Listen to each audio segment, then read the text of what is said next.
Halo teman-teman, apa kabar? Kembali lagi bersama saya Yuri Sekalivi. Pada pertemuan 9, kita sudah membahas tentang fungsi dalam Python. Di mana di fungsi dalam Python di pertemuan 9 kemarin, kita sudah banyak membahas tentang fungsi-fungsi apa saja yang ada dalam Python. Mulai dari fungsi tanpa parameter, fungsi dengan parameter, hingga variabel global dan variabel lokal. Nah, pada pertemuan 10 ini, kita akan membahas tentang penanganan eksepsi. Penasaran dengan mata kuliah hari ini? Mari kita mulai perkuliahannya.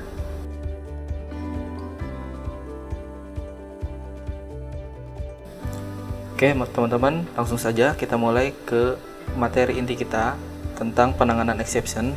Nah, teman-teman pasti dalam membuat sebuah sintaks atau coding, teman-teman pasti mengalami kesalahan atau error. Di mana kesalahan atau error ini bisa disebabkan oleh banyak hal ya teman-teman. Atau seringkali error ini dapat membuat program terhenti sendiri ya teman-teman. Nah, itu juga kita sebut dengan eksepsi. Nah, eksepsi berarti keadaan yang tidak normal dalam sebuah program. Nah, hal ini bisa terjadi kapan saja karena suatu perintah yang dieksekusi oleh interpreter Python. Penyebabnya pun bervariasi ya teman-teman, seperti yang pertama, objek yang dilibatkan dalam suatu perintah itu tidak ada atau variabelnya belum dibuat ya teman-teman. Variabel atau objeknya belum ada, tapi teman-teman sudah membuat pemanggilan objek. Nah, itu yang seringkali juga membuat teman-teman error dalam programnya ya. Yang kedua, terjadi pembagian dengan bilangan 0. Nah, di mana bilangan 0 ini sudah pasti tidak bisa dibagi ya teman-teman ya. Kemudian yang ketiga, konversi bilangan bulat tidak dapat dilakukan karena string yang dikonversi tidak menyatakan bilangan bulat. Nah, dari kesalahan-kesalahan tersebut, pada saat eksepsi terjadi, maka Python akan menampilkan nama eksepsi beserta juga penjelasannya. Oke teman-teman, sebetulnya banyak daftar exception dalam Python yang bisa kita gunakan. Mulai dari assertion error, ini penyebab errornya muncul pada saat pernyataan assert gagal. Kemudian atribut error muncul pada saat penugasan terhadap atribut atau referensi gagal. Kemudian ada EOF error muncul saat fungsi input mendapatkan kondisi akhir file atau end of file. Jadi EOF ini adalah end of file ya teman-teman singkatannya. Kemudian floating point error muncul saat operasi terhadap bilangan float gagal. Kemudian keyboard interrupt muncul saat user menekan tombol interupsi Ctrl C. Jadi pada saat kita error, kita bisa menekan tombol interupsi dalam keyboard yakni Ctrl C. Jadi bisa langsung berhenti si codingan Python-nya. Kemudian name error yang biasa teman-teman temukan, jadi muncul saat variabel tidak ditemukan. Jadi yang seperti tadi saya bilang, teman-teman belum membuat variabel, tapi teman-teman sudah menggunakan atau memanggil fungsi si variabel tersebut. Ya, jadi pasti error. Harusnya variabelnya dideklarasikan dulu atau dibuat dulu, setelah itu baru dipanggil. Kemudian ada indentation error muncul saat ada indentasi yang salah. Nah, ini juga teman-teman sering terjadi kesalahan, dimana salah satunya jika kita menggunakan if, statement yang teman-teman gunakan itu masih sejajar dengan si if-nya. Seharusnya setelah if, maka statement pernyataannya harus menjorok ke kanan teman-teman. Nah, maka jika tidak menjorok ke dalam, maka indentation error ini akan muncul ya teman-teman. Itu harus teman-teman perhatikan juga. Kemudian ada syntax error.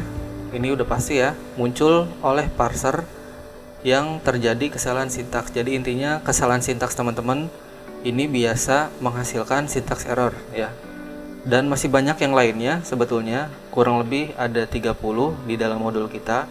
Untuk daftar eksepsi yang ada di dalam Python, kita tidak akan bahas satu persatu ya. Pasti teman-teman juga sudah sedikit-sedikit sudah tahu apa yang seharusnya teman-teman lakukan pada saat error.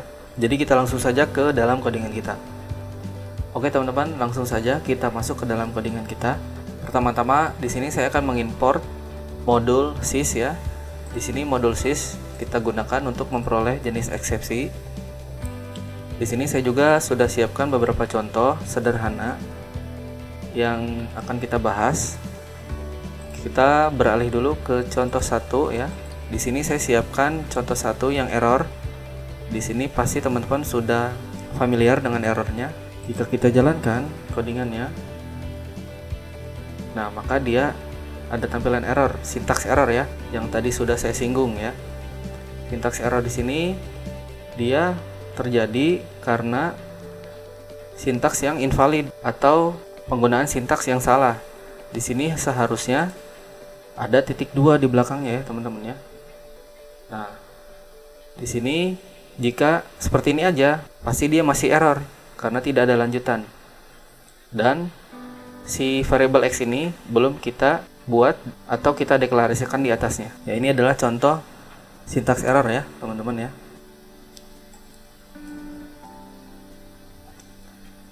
Kita beralih ke contoh kedua. Di sini kita sudah gunakan eksepsi di dalamnya.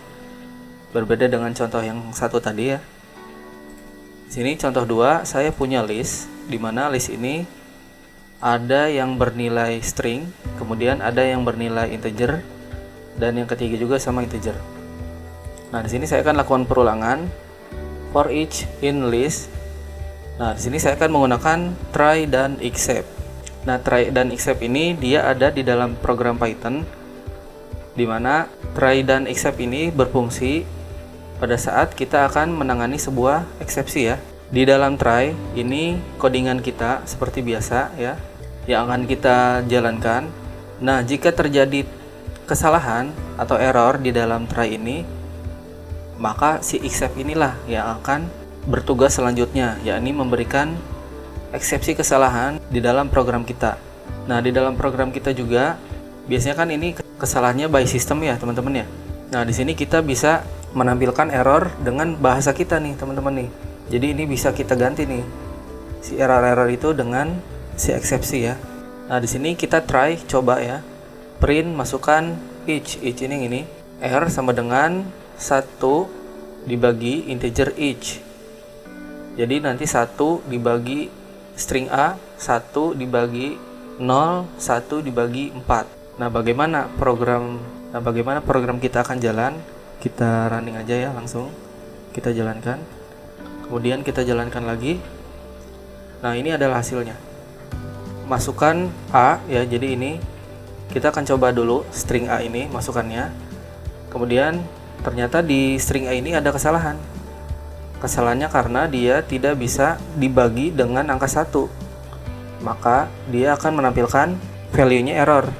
Maka dia akan menampilkan kesalahan dengan kelasnya adalah value error ya. Oops, kelas value error terjadi. Masukkan berikutnya. Nah, ini kita looping ya. Kita akan coba bagaimana dengan 0, angka 0. Maka di sini kelasnya zero division error. Nah, sudah pasti angka berapapun tidak bisa dibagi dengan 0. Makanya dia error seperti ini, zero division error. Oops, kelas zero division error terjadi. Nah, kemudian kita cek masukan berikutnya. Masukan berikutnya adalah 4. Nah, ini ya 4. Nah, di sini dia tidak error karena dia bisa dibagi ya dengan angka 1. Maka kebalikan dari 4 sama dengan 0,25. Ini angka ini didapat dari 1/4 ya. 1/4 adalah 0,25.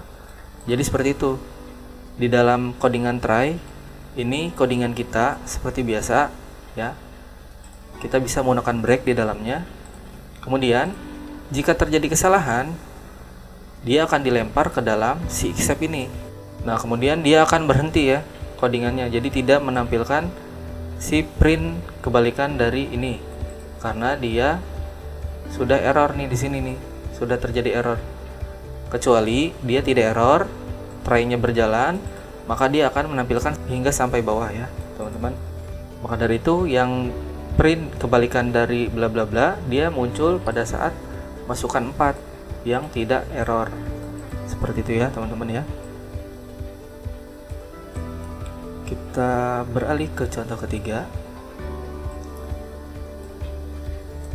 Di sini saya punya try except juga. Nah, di sini saya punya variabel A. Kita akan membuat input bertipe data integer, masukkan sebuah bilangan positif ya. Jika variabel A kurang dari 0, maka raise value error itu bukan bilangan positif. Jadi di sini kita akan menampilkan error yang kita munculkan ya, atau kita sebut dengan rise.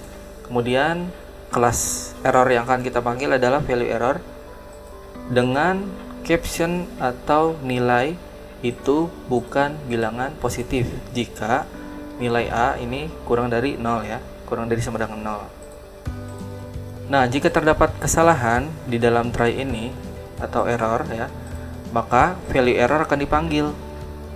Kemudian di sini ada as VE. Di sini kita akan membuat alias ya. Jadi nanti si value error ini kita akan wakili atau kita akan membuat alias dengan nama VE. Jadi pada saat pemanggilan kita tidak perlu menggunakan value error lagi. Kita cukup panggil VE karena di sini sudah menjadi alias ya, alias dari si value error. Jika terjadi kesalahan, maka dia akan mencetak value error atau VE ini ya, si alias ini. Oke, kita running lagi. Kita bersihkan dulu ya. Nah, masukkan sebuah bilangan positif. Yang kita tahu bilangan positif ini adalah mulai dari angka 1 ya, teman-teman. Kalau saya di sini misalkan angka 6, sudah pasti tidak ada kesalahan ya. Dia berjalan semestinya.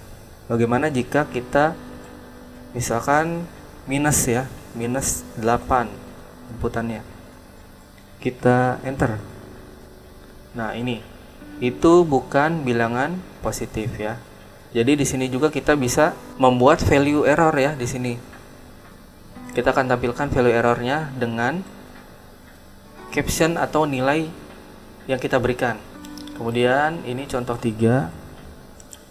Yang terakhir contoh 4.